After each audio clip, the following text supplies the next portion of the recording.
O samantala, ito naman pag-usapan po natin ang tungkol sa International Day of Cooperatives. Mga KRSP, may bisita po tayo ngayong umaga at makiki-advance celebration na rin po tayo sa kanila.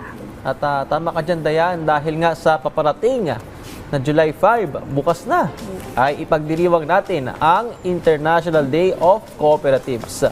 At napaunlakan nila tayo ngayong umaga, makakasama natin sila Sara Prima. Parangge, Parangge, ng Parañaque Senior Cooperative Development Specialist Credit Surety Fund Section, CDA NCR Office, at si Sergio Herrero Jr., ang Senior Cooperative Development Specialist for Special Concern. Good morning po sa inyo at welcome po sa Rise and Shine Pilipinas. Good morning. Good morning. Alright, well, bukas po ipagdiriwang po natin itong International Day of Cooperatives. Can you tell us more about this? Ano po yung mga layunin at mga activities na rin kaugnay po nito? Yeah, gagawin bukas ang aming ugnayan sa kooperatibas, panguna po ng local government o CDO, Cooperative Development Office ng Taguig City, na gagawin sa Taguig Convention Center.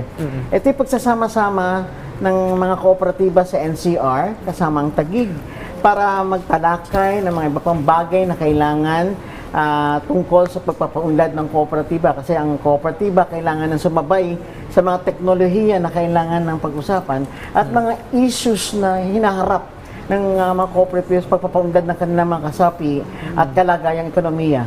So ito ang target ng ugnayang ito na kung saan ay magsasama-sama ang kooperatiba para i-present ang kanilang mga kailangan at suggestion sa aming sa otoridad at ganoon din sa mga kinaukulan. Gusto po naming malaman ano po yung common goal ng kooperatiba dito po sa ating bansa at sa ating mga kapwa Pilipino. Sa bawat uri ng kooperatiba, may kanya-kanya itong mga layunin. Subalit yung isang general na layunin talaga ng isang kooperatiba ay upang mabigyan at maitaas yung kita at kabuhayan ng mga kasapi nito. Hindi kagaya sa mga negosyo na ang talagang sila ay nakafocus doon sa kanilang kita, ang kooperatiba po ay umiikot doon sa prinsipyo ng pagkakaisa, ng demokrasya, at pagtutulungan po ng mga kasapi sa loob ng kooperatiba. Sa batas naman po natin ng Republic Act 11765, ano po yung layunin po nito pagdating sa usaping pinansyal ng ating mga consumers? Okay. So yung RA 11765 po, o tinatawag din po natin itong Financial Products and Services Consumer Protection Act or simply FCPA, ay gusto po natin na magkaroon ng akmang mekanismo para maproteksyonan natin yung ating mga tinatawag na mga financial consumers. Yung ating mga financial consumers ay siya din yung mga miyembro ng ating kooperatiba. So, gusto po natin silang mabigyan ng proteksyon dahil uso na po ngayon kasi yung mga scam, no? Yung mga nangyayari ngayon, kung gaano ka techy yung ating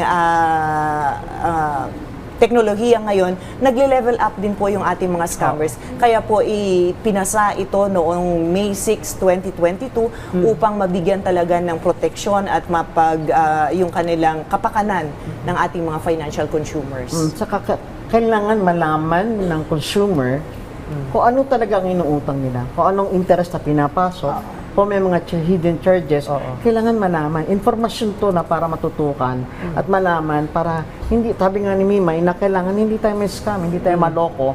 Kasi ito ay proteksyon para sa ating consumer, mangungutang ng miyembro na kooperatiba. Bukod po sa proteksyon, ano pa yung karapatan na ibinibigay po nito sa atin bilang isa pong consumer? Okay. Unang-una po doon ay pagbibigay ng proteksyon, kagaya ng malaman muna nila bago sila pumasok sa isang kontrata o sa isang pagpangutang, ay malaman muna nila kung ano yung mga terms and conditions na mga pinapasok nila, kung ano yung kanilang mga karapatan na yung tinatawag po nating disclosure and transparency. Yung sinabi nga ni Sir Jun kanina na dapat alam nila kung ano yung interest na ibinabawas kapag sila ay nangutang, kailan sila dapat magkano yung kanilang mga babayaran, at meron din silang tinatawag na right to data privacy. Yung kanilang mga personal na information na nandoon sa ating mga institusyon, sa ating mga kooperatiba, ay hindi po ito basta-bastang ibinibigay kung hindi kailangan may personal consent ng ating mga financial consumers. Well, sa cooperative, paano po tayo magiging protektado lalo't ito po ay patungkol sa usaping pinansyal? Dapat siniset, dahil sa batas na to, isiset niya ang protection towards inside, sa loob mismo ng kooperatiba ang gagawa nito. Dapat matulungan sila na makasanayan o maturuan sila kung paano natin isiset up ang mga protection na to. At sila din sa loob ng kooperatiba kasi meron silang sariling gobyerno, meron silang sariling mga polisiya, kaya higit na kailangan na karapatan nila na malaman kung ano yung kanilang karapatan, saan sila dudulog kapag na laman nila na sila ay nalabag yung kanilang karapatan bilang mga consumers doon sa cooperative na yon. Mensahe nyo lang po sa mga nanonood po sa atin at ano pa po yung mga projects and activities po ng inyo pong agency po. Atin pong i-promote po ito dito sa RSP. Yes, maraming salamat po.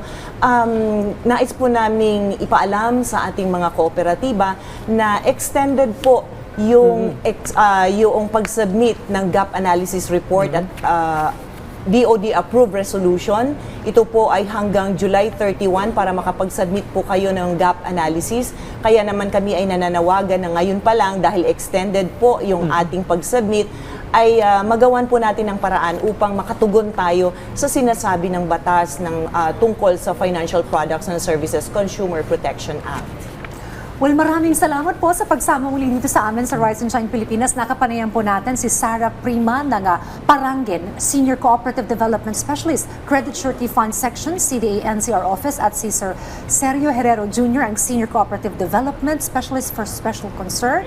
And we wish, of course, you all the best sa inyo pong International Day of Cooperatives na bukas na po yan. Thank you. Thank you.